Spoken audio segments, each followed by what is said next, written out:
ఆరాధనకు సహాయకరంగా దైవగ్రంథం నుండి ఎజ్రా గ్రంథము 9వ అధ్యాయము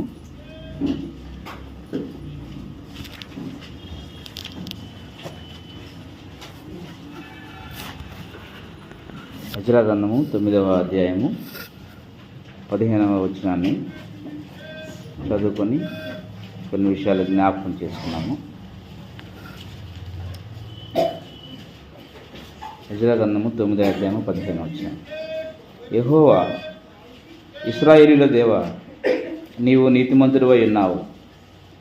అందువలనే నేటి దినమున ఉన్నట్లుగా మేము శేషించి నిలుచుచున్నాము. చిత్తగించుము, మేము నీ సన్నిధిని అపరాధులము గనుక నీ సన్నిధిని నిలుచుటకు అర్హులము కామని ప్రార్థన చేసితిని.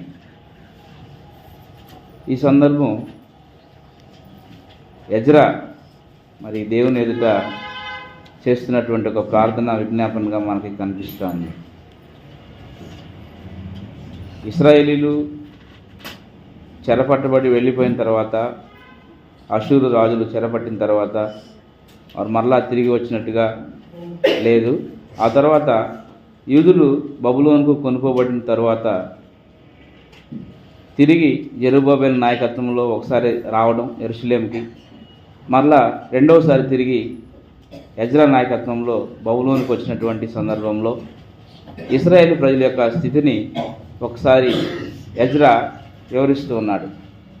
వారు 9వ అధ్యాయం 1వ వచనంలో ఒకసారి చూస్తే,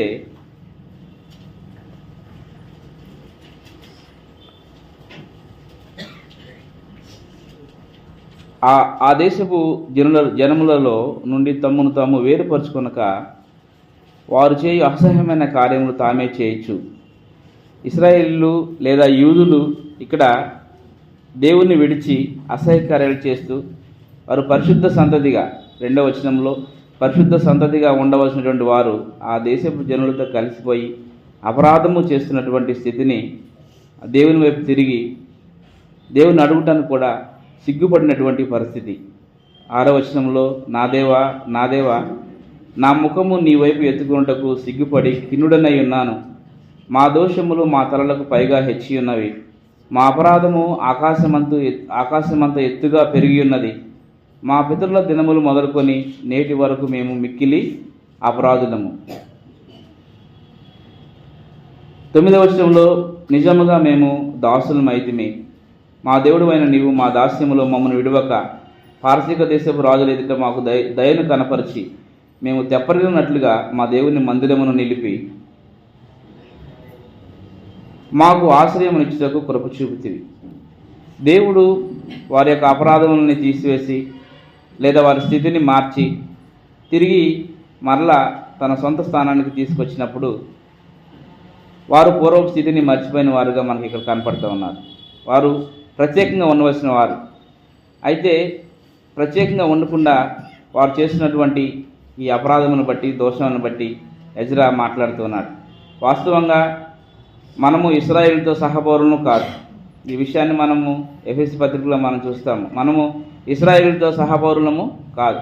ఇశ్రాయేలీలు దేవుడైనటువంటి యెహోవా మనకు ఒకప్పుడు దేవుడిగా లేనటువంటి స్థితి నుంచి వారు ఎలాగైతే పరిశుద్ధ సంతతిగా ఉండవలసిన వారు అపరాధం చేస్తూ దేవునికి వ్యతిరేకంగా జీవించారో, వారు దోషము చేస్తూ దేవునికి దూరంగా ఎలా జీవించారో, ఆ విధంగానే మనం కూడా దేవుడు లేక దూరంగా జీవించినటువంటి వారం. మనము వాస్తవంగా దాస్యములో ఉన్నటువంటి వారం, అంటే పాపములో ఉన్నటువంటి వారం. అయితే దేవుడు ఎలాంటి వాడంటే 15వ వచనంలో మనం చదువుకున్నట్లుగా, నీవు నీతిమంతుడివై ఉన్నావు. మేము నీ సన్నిధిని అపరాధములు గనుక నీ సన్నిధిని నిలుచుటకు అర్హులము కాము. వాస్తవంగా మనము ఆయన సన్నిధిని నిలవడానికి అర్హత లేనటువంటి వారం. ఆయన సన్నిధిని నిలబడడానికి మనకు అర్హత ఎలా వచ్చింది అనంటే, నీతిమంతుడైనటువంటి దేవుడు అనీతిమంతులమైనటువంటి మన కొరకు కలువరిగిరిలో మరణించడం ద్వారా దేవుడు మనము ఆయన సన్నిధిలో నిలవడానికి ఒక అర్హతని, ఒక యోగ్యతను మనకి అప్పగించాడు. అంటే నీతిమంతుడు అనీతిమంతుల కోసం చనిపోవుట మరి అది సాధ్యమా అంటే, మనం అనీతిమంతులమై ఉండగా నీతిమంతులైన వారికి శిక్ష, ఎటువంటి శిక్ష అనేది నీతిమంతులకి లేదు. కానీ మనము అనీతిమంతులము గనుక మనము భరించవలసినటువంటి శిక్షను ఆయన కలువరిగిరిలో ఆయన శరీరమందు శ్రమపడి అనీతిమంతులమైనటువంటి మన కొరకు లేదా దాసులమైనటువంటి మన కొరకు అపవిత్రులమైనటువంటి మన కొరకు అపరాధులమైనటువంటి మన కొరకు మరి మిక్కిలి అపరాధము చేస్తున్నటువంటి దేవుడు లేనటువంటి మన పట్ల ఆయన చూపినటువంటి కలువరిగిరి ప్రేమ ఎలాంటిదంటే ఆయన నీతిమంతుడై ఉండి అనీతిమంతులైనటువంటి మన కొరకు అనీతిమంతులమైనటువంటి మన కొరకు మన ఆదాము ద్వారా వచ్చినటువంటి అవిధేయత లేదా ఒక్క మనుషుని ద్వారా వచ్చినటువంటి ఆ పాపము మరణమును ఆధారం చేసుకొని ఏ విధంగా ప్రజలందరూ మనమందరం కూడా మరణమునకు పాత్రులమై ఉండగా ఆయన కలువరిగిరిలో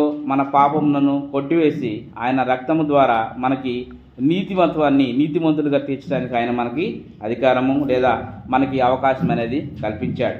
మనము పేతురు పత్రిక మొదటి పత్రిక 2:9 మనం చూస్తే ఇక్కడేమో 9:2 మనము పరిశుద్ధ సంతతిగా ఉండవలసిన వారము, కానీ మనము ప్రత్యేకించుకొనక అపరాధులుగా ఉన్నటువంటి వీరు ఎలా అయితే అపవిత్రులుగా ఉన్నారో మనని ప్రభువైన యేసుక్రీస్తు వారు కలువరిగిరి రక్తం ద్వారా మనము చీకటిలో నుంచి ఆశ్చర్యకరమైన తన వెలుగులోనికి మనల్ని పిలిచి మనము ఏర్పరచబడినటువంటి వంశముగాను రాజులైనటువంటి యాజక సమూహముగాను ఆయన పరిశుద్ధ జనముగాను మనల్ని చేస్తూ ఆయన సన్నిధిని మనల్ని నిలబెట్టాడు. ఆయన సన్నిధిని మనల్ని నిలబెట్టినప్పుడు మనం ఏం చేయాలంటే నీతిమంతులైనటువంటి మన ప్రభు అయినటువంటి యేసుక్రీస్తు వారిని మనము ఆరాధించడానికి మనకి ఇచ్చినటువంటి యోగ్యతని మనము జ్ఞాపకం చేసుకోవాలి. ఎందుకంటే వాస్తవంగా మనము అనుభవించాల్సినటువంటి శిక్ష యావత్తును ఆయన కలువరిగిరిలో మన పక్షముగా నిలవబడి సమస్తమును ఆయన భరించాడు. ఆయన కాల్చినటువంటి విలువైన అమూల్యమైనటువంటి రక్తం ద్వారా పిలాతు అంటాడు, ఈ నీతిమంతుని యందు మాకు మరణానికి తగినటువంటి దోషం ఏమీ కనపడలేదు. వాస్తవంగా దోషము చేసింది పాపం చేసింది మనమై ఉండగా ఆయన మన పక్షముగా మనము అనుభవించినటువంటి యావత్ శిక్షను ఆయన కలువరిగిరిలో మన పక్షమును అనుభవించాడు. కాబట్టి మనము ఆ విషయాన్ని ఎల్లప్పుడూ జ్ఞాపకం చేసుకోవాలి. మన స్థితిని మనం ఎల్లప్పుడూ మరవకుండా మనము ఏ స్థితిలో నుంచి మనం వచ్చాము అనే విషయాన్ని ప్రతి ఒక్కరు గుర్తెరిగి ఆయనను ఆత్మతోనూ సత్యంతోనూ ఆరాధించడానికి మనకిచ్చినటువంటి అర్హతను బట్టి ముందుకు మనము కొనసాగాలి. 10వ వచనంలో ఎజ్రా అంటాడు, ఇంత కృప నొందిన తరువాత మేమేమి చెప్పగలము.